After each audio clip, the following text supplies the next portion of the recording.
everyone. Welcome to Native Minnesota, a podcast about the Native American experience in Minnesota and beyond. I'm your host, Rebecca Crooks-Stratton. I'm a member of the Shakopee Mdewakanton Sioux community, or the SMSC. Today is bittersweet because it's our last episode. We started this podcast in 2021 as part of Understand Native Minnesota, our tribe's campaign focused on improving the narrative about Native Americans in Minnesota's K-12 schools. With the campaign wrapped up and my term as Secretary-Treasurer over, it's also time to end this series. Hosting this podcast has been a wonderful experience. Over the past 27 episodes, I've had conversations with more than 40 thought leaders and changemakers in Minnesota and across Indian country. In today's episode, I want to look back on some memorable moments, and I'd also like to talk about the Understand Native Minnesota campaign more broadly. It has accomplished a lot, and there's so much more ahead for my tribe. But first, let's revisit some of my favorite moments from the podcast. I spoke with authors Teresa, Terry Peterson, and Walter Super Labatt Jr. about the importance of telling Native stories. I think the big thing about stories is like when people hear a story, they start making connections to their own experience. But if we only tell one type of story, there's so many people that get left out of that connection. So I think that's been, to me, like one of the biggest, understanding of where people are at, that they can make a personal connection to this story. Oh, that's, this happened to me too, or like that. The other night when I was sharing, somebody in the audience that was not a student, but older, an adult, I could see that it emotionally impacted them. So, again, when we can say like, me too, that helps people to say, yeah, my experience also matters. I matter. We've talked about leadership with Lieutenant Governor Peggy Flanagan. We're all in this together, right? Mm-hmm. And I think that's something I really appreciate about your leadership, not only in your current role, but you are a people person and you do stress that, we are in this together and we need to take care of each other. And I see you bring people to the table that have never been at the table before, especially our tribal nations across Minnesota. Signing the executive order that requires consultation and having our tribal liaisons and all the state departments and supporting commissioners has been really impactful to Indian country. Can you talk a little bit about, definitely the importance that was to you and kind of how you managed to convince others across the state that this is important enough to sign into law? For sure. So that has been, if we do nothing else, I feel like that's been a really important accomplishment of codifying in law Executive Order 1924. And so much of that is driven by, I think folks think, there's a Ojibwe woman as lieutenant governor, so of course they're going to do that. But I also want to make sure that the governor gets a lot of credit here too. I've been friends with Tim Walz for a very long time, and making sure that our tribal nations, treaty rights, tribal sovereignty, honoring this government-to-government relationship has always been important to him. It certainly was when he was in Congress. And so, even when we were on the campaign trail, it was, I want to make sure that people look at Minnesota as a model for how to try to get this right. And so it's been a priority of ours since the beginning. And now our task is, we've been in office for 3 years. I hope there are more in our future. But if not, we've been able to establish our Tribal State Relations Office, these expectations that are now codified into law. That's simply the work that Minnesota should have been doing for the last 163 years. You shouldn't have to have Native people in office to do right by Native people. I've traveled to Prior Lake City Hall to talk about tribal city relations with Mayor Kurt Briggs. So, what does being a good neighbor mean to the city of Prior Lake? Well, first off, I have said often that we, the city of Prior Lake, couldn't have a better neighbor than the SMSC. And, there's this old adage that not everything that can be measured counts, and not everything that counts can be measured. And I would say the value of the relationship through many good times, as well as to discuss some of the things that at times we need to partner up and move our communities forward. And it's been, quite honestly, a gift to come. I had no idea when elected mayor that it would bring with it the opportunity for this relationship. So, as I reflect back, many of our accomplishments are here for many, many generations that will experience. And I know many of them is what I believe this council will be remembered for. And I know we'll talk about the water treatment plant. But one of the key things I certainly have come to experience is it's important to spend time also on the relationship, just the relationship itself, to your point on trust, and sitting down laughing when we can laugh, and also when things are challenging. We had SMSC Shakopee Committee member Rosemma Lafferty on to describe Shakopee or powwows. So you've danced at our Shakopee before and have been SMSC royalty. Mm-hmm. What does being elected to royalty mean, and why do you like to dance? Royalty is about being an ambassador for your tribe, going out to different powwows, traveling around the world, and being a representation for yourself, your people, and your community. And why I love to dance is because it brings a lot of joy to me. It brings me energy, even when I don't have it. And I dance for the ones who aren't able to dance anymore and the ones who are no longer here. If there are any podcast episodes you missed, I encourage you to go back and check them out. Episodes are available on understandnativemn.org. Now, I'd like to turn to the efforts of the Understand Native Minnesota campaign. As I mentioned, this podcast is just a small component of our tribe's work to improve the Native narrative in Minnesota's K-12 schools. Over the course of our 5-year campaign, we've been able to accomplish a lot.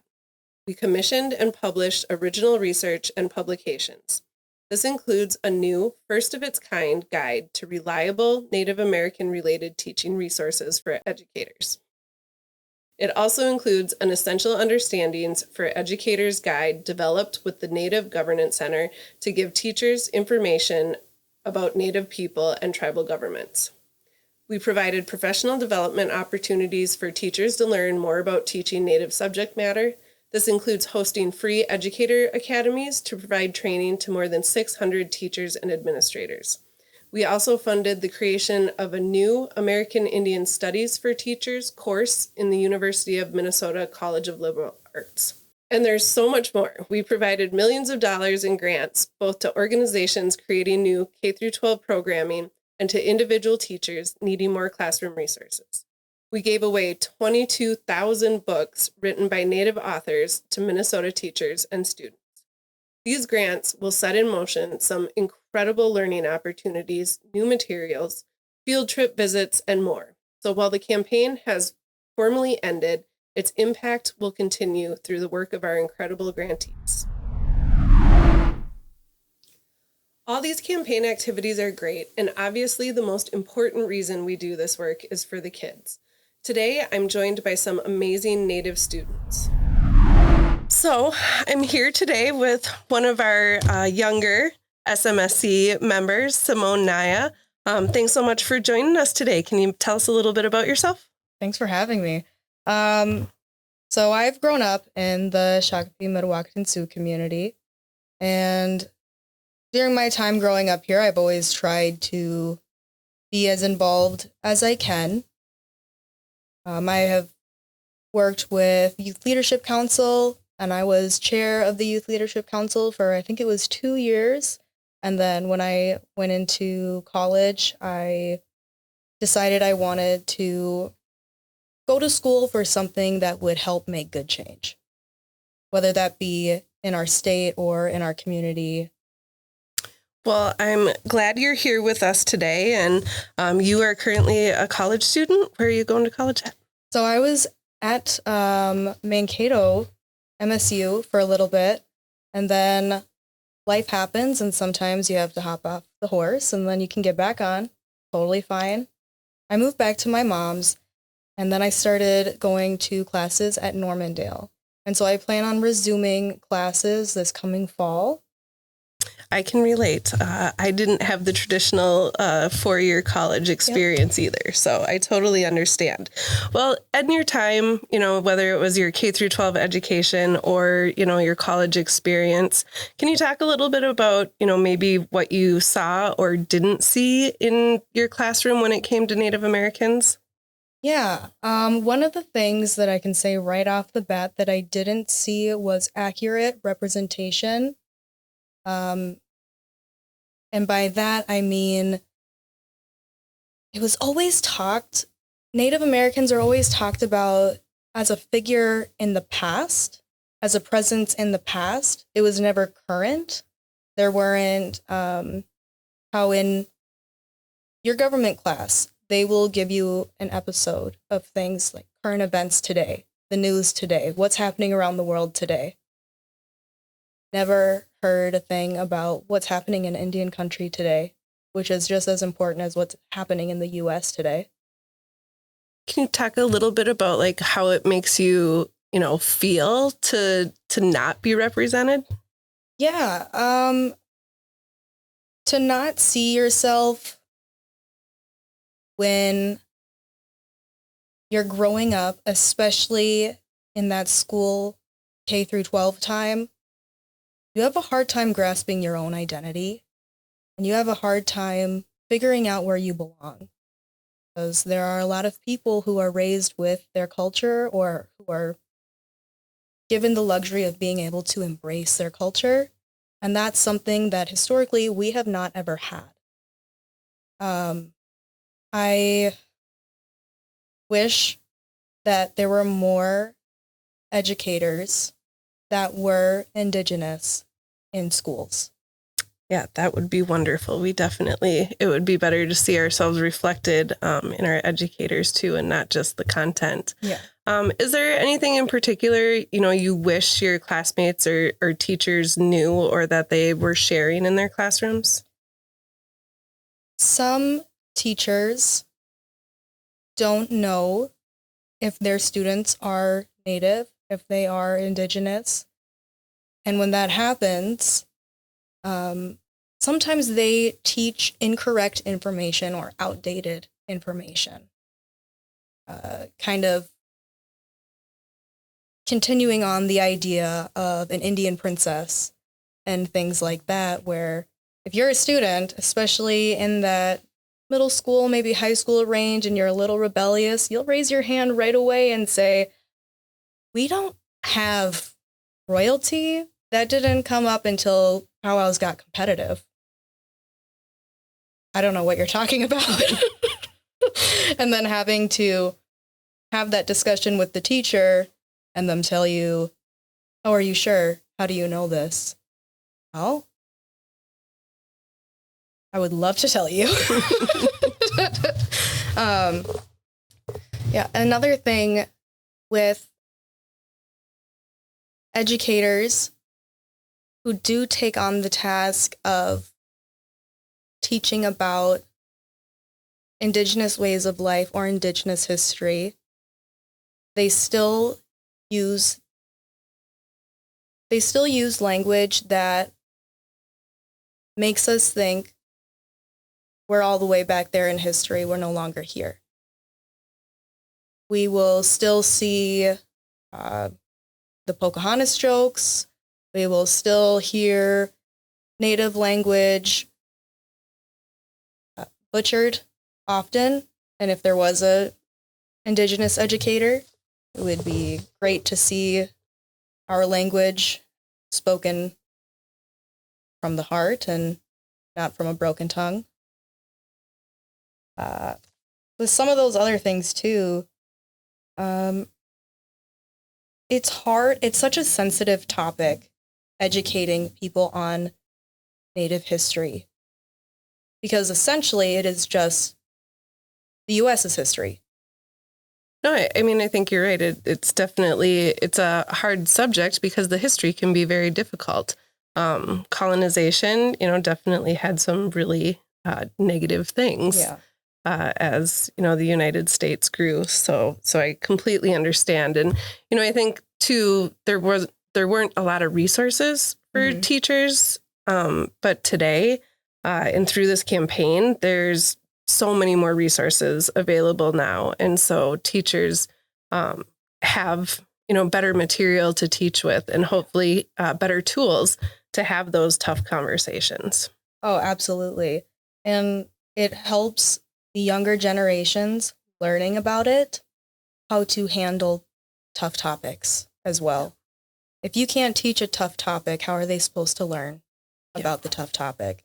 Are they supposed to say, okay, yes, this did happen in the past and we can do better?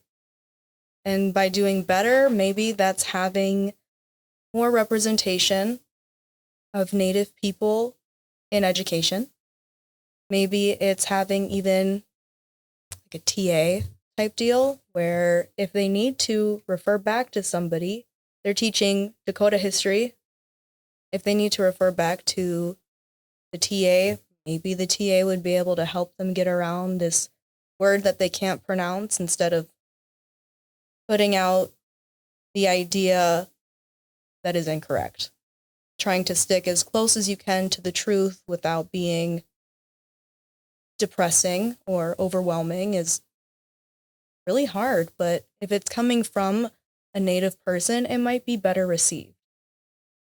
No, I agree. And, it's been an absolute honor to lead this campaign on behalf of SMSC. And thank you as a SMSC member for your support of this campaign. And I think, it's something we can all be proud of. Yeah, there's definitely a lot for you to be proud of with this campaign and for our community in it of itself to be proud of as well. Where we started, where we've been, where we are, and where we'll be. Yep. Thanks so much for being here today, Simone. It was great to visit with you. Absolutely. Thank you for having me. Today, I'm excited to be joined by one of our SMSC youth members.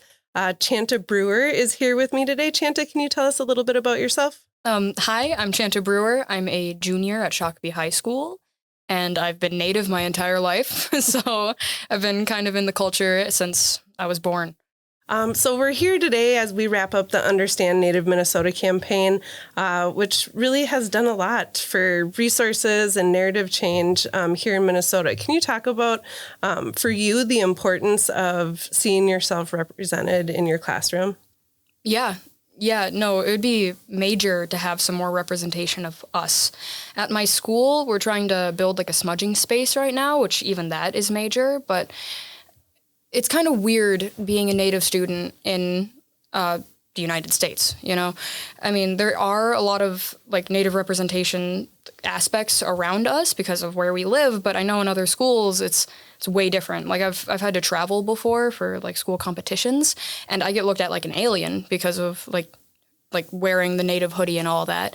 So I feel like having that kind of representation at school would kind of make me feel a little bit more at home, and it does make me feel a little bit more comfortable and a little bit safer, and like I belong somewhere and that I have a place to stay, which isn't something that a lot of people get, especially when they aren't like when their culture isn't the major one in the area. So having that kind of representation and the steps that we're taking towards it is beneficial, like very beneficial for Native youth. And honestly, it's just incredible that we get to do this kind of stuff. Can you talk a little bit about some of the stuff, you're working on at school to kind of increase representation and change that narrative a little bit? Yeah, so I'm a Native student, right? And my entire life I've been aware of the stigma and stereotype around Native Americans always skipping class and never doing their work and always being bad students. So first thing I always do is try to make sure I'm staying on top of that and not doing any of that stuff.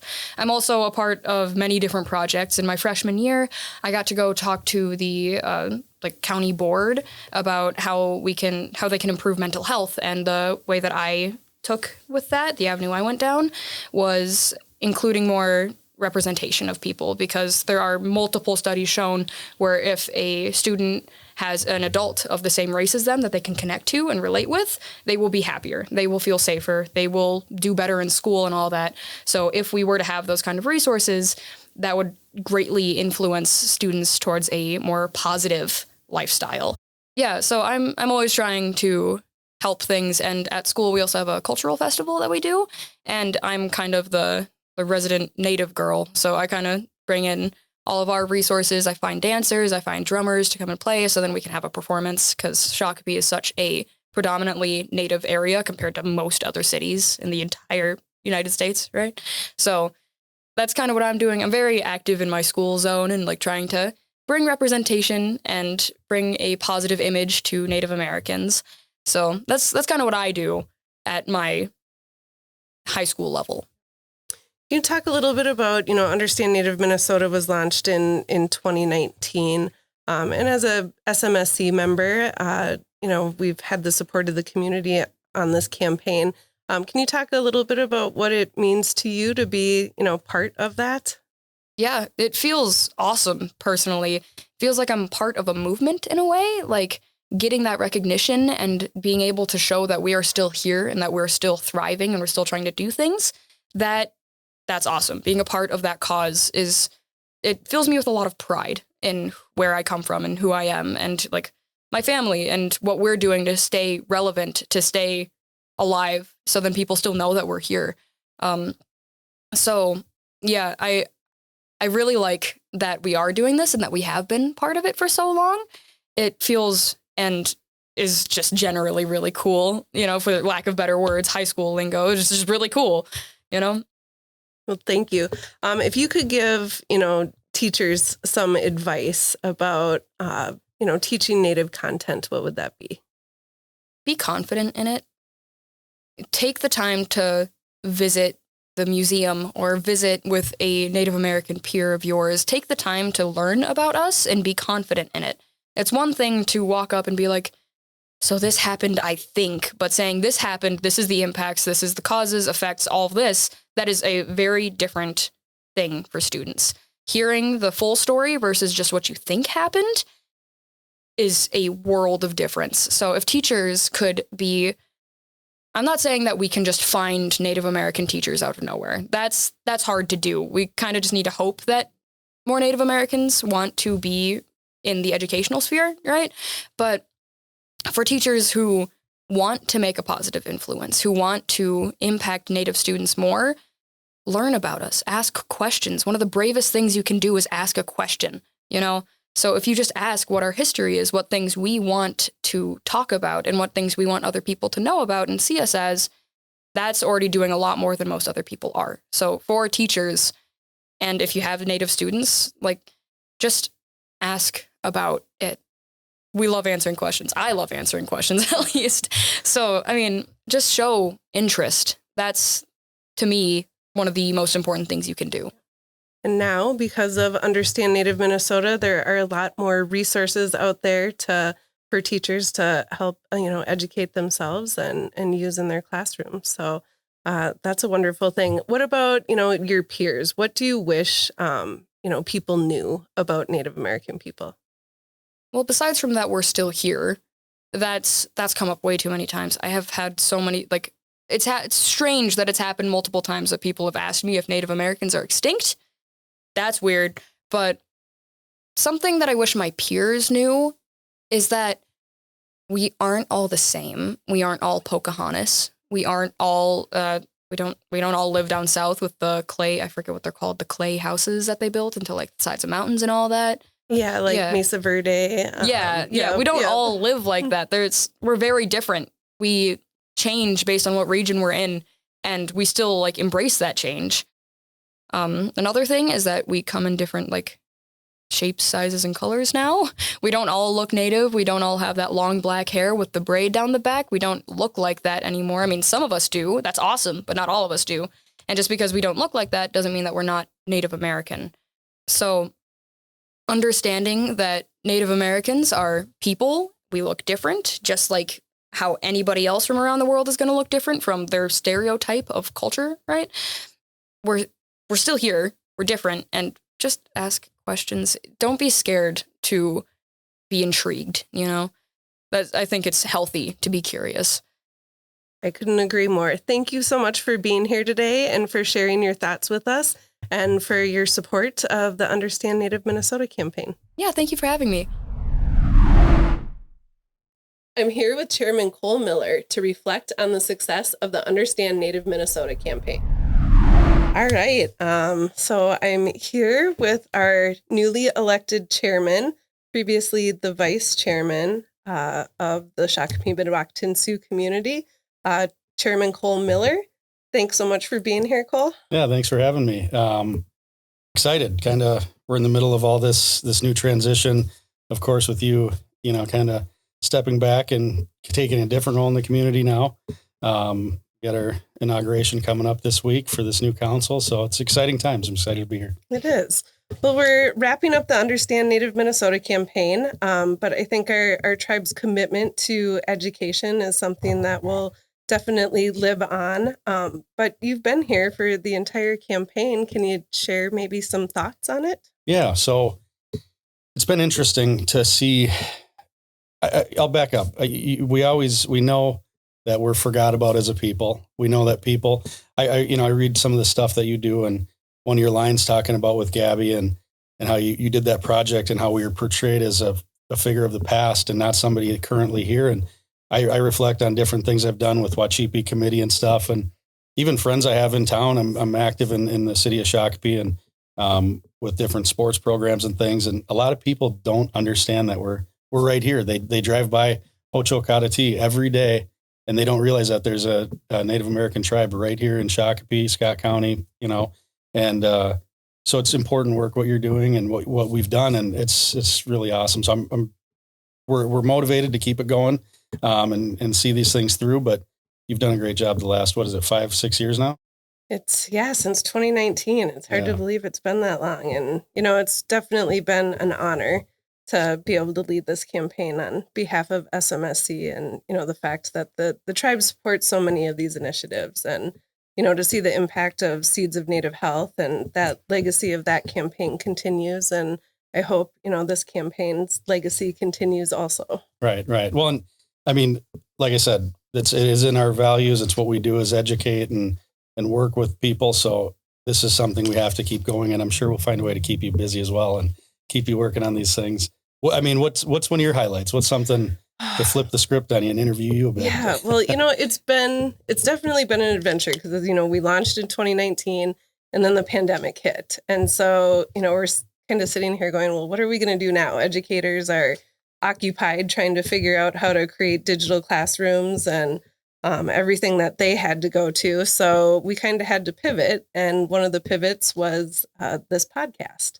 So that's been really fun. I've got to interview, some amazing people, everybody from, the lieutenant governor to authors and, activists and educators. And so I think the podcast has definitely been one of the highlights. But just today, we launched the curated bibliography resources for teachers, and it's over 500 resources paired with the standards for Minnesota education system for every grade level. It is really like a phenomenal piece of body of work. It's just, it's incredible. So I think that's one of the things I'm most excited about, because I think that'll be an amazing resource for years to come. For sure. I agree. And it's, I don't want to say they don't have the excuse anymore, because I don't think they use it as an excuse, but we do have so many resources out there that you've compiled. And it's another amazing thing to see from the work you've been doing is how many educators are motivated and they want to learn this stuff. And they're even sitting there going, how did I not know this when I'm teaching social studies to a fourth grader in Shakopee, Minnesota, where there is a tribe. So I think that's awesome. Yeah, I think some of the other partnerships we've developed too, whether it's the Bell Museum or, the University of Minnesota in general, from Wolf Ridge, many of our kids here in Prior Lake and Shakopee attend Wolf Ridge, at least once in their school career. And so to have more resources there We partnered with Parks, the Three Rivers Park District, for the Nature Center, some additional programming there. So it's really, more than just teachers and educators. We've been able to partner with so many people across the state to, change the narrative about us. Yep. Well, Chairman Miller, thank you so much for being here today and for your support of the campaign over the years. And best of luck to you in your next 4 years. No, thank you for having me here today. And it's been fun. Every time something comes up with Understand Native Minnesota, it's been a fun project to read and learn what you guys are doing. And you've just done an amazing job. So my hat's off to you. Thank you. I appreciate it. As we end this final episode, I'd like to thank you, the listeners. You are the reason we created this series, and I'm so glad that so many people have watched and listened over the years. Thank you for spending your time with me. I hope you'll continue to learn about Native issues here in Minnesota. If you haven't already, please sign up for email alerts at understandnativemn.org. We'll continue to send out periodic emails. In the show notes, we've also listed some other podcasts and resources we recommend. Thank you. Thank you for joining me for the Native Minnesota podcast. For more episodes, please subscribe to our podcast on Apple Podcasts and Spotify. You can also visit our website, understandnativemn.org, to learn more about our campaign's work to improve the Native narrative in Minnesota's public schools.